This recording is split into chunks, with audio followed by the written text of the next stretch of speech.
بارانه حواساره جرین دور و درشتن لتا استنگی ناب سدم که و بحرکن قادا نوروزه و لبر آگر نوروزه دل خود گرم بکن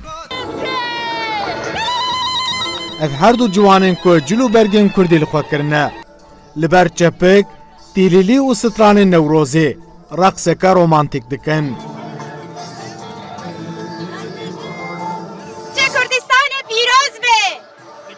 رقصان سبیله ya. Eviyamış boy nevroze goji boy tüme gele ma bebe aşiti u bebe sadama xilasiya kurda.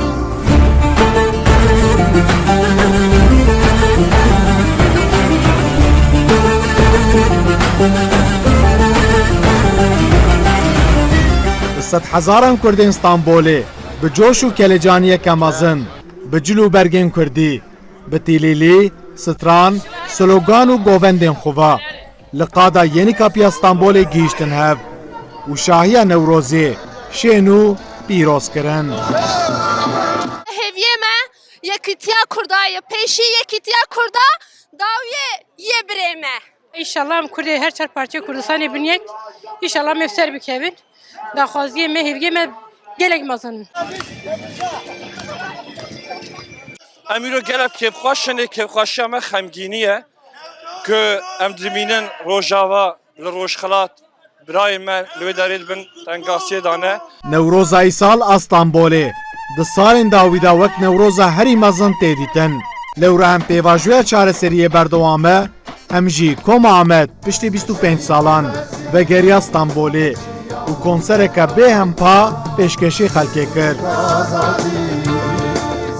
Saca pîroz û serxweşiya xêr û xweşiyê be.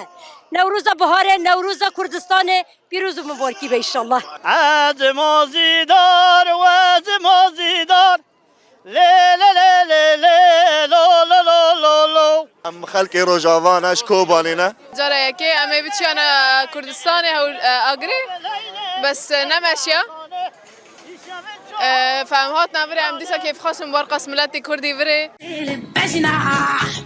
لقادا نوروزی زیدبونا آلین رنگین و پیام اتفاق و یکیتیا کردان مهر خول نوروزی دا Evyamın ev Nevroz çar parçe Kürdistan'ı bir de sedema aşiti ve azadiye inşallah çar parçe Kürdistan'ı bibeye Kürdistan azad bibe. Haskım Selahattin Demirtaş derkeve. Başka tişekin Nevruz'a herkesi pirozu.